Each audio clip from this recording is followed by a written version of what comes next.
কলকাতার নির্মাতা সৃজিত মুখার্জি ও বাংলাদেশের অভিনেত্রী রাফিয়াত রশিদ মিথিলা ভালোবেসে বিয়ে করেছিলেন। দাম্পত্য জীবনে ঠিকঠাক থাকলেও দেয়ালের ফাঁক গলে ভেসে আসে বিচ্ছেদের নির্বাক বার্তা। এসব খবর তারা দুজনেই মুচকি হেসে উড়িয়ে দিয়েছেন অনেকবার। তবুও প্রতি বছর নেটিজেনরা তাদের সম্পর্ককে কাঠগড়ায় দাঁড় করান। আবারও বিশেষ এক কারণে সেই বার্তার গুঞ্জন শোনা যাচ্ছে। বিয়ের পর অভিনেত্রী রাফিয়াত রশিদ মিথিলা পশ্চিমবঙ্গের বাসিন্দা হলেও পরবর্তীতে মেয়েকে নিয়ে বাংলাদেশে স্থায়ী হন। কন্যা আয়রাকে নিয়ে দেশে ফিরে স্কুলে ভর্তি করিয়েছেন অভিনেত্রী। বর্তমানে মায়ের পরিবারের সঙ্গেই থাকছেন মিথিলা কন্যা।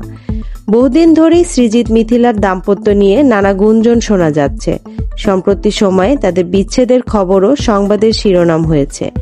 বৈবাহিক জীবনে এই তারকা দম্পতির মাঝে দূরত্বের সৃষ্টি হয়েছে, সেটা সৃজিতের জন্মদিনে আরও বেশি স্পষ্ট হয়েছে। গত 23শে সেপ্টেম্বর নির্মাতার জন্মদিনেও তার পাশে দেখা মেলেনি মিথিলার। ভারতীয় সংবাদ মাধ্যমের খবর থেকে জানা যায়, স্ত্রীর সঙ্গে দূরত্বের জন্য মেয়ে আয়রাকে খুব মিস করছেন সৃজিত। বর্তমানে দুজন রয়েছেন দুই দেশে, একজন বাংলাদেশে, অন্যজন কলকাতায়। মাঝে মধ্যেই শোনা গেছে বিচ্ছেদের পথে হাঁটছেন তারা। যদিও বরাবরই এসব গুঞ্জনকে গুজব বলে উড়িয়ে দিয়েছে দুপক্ষই।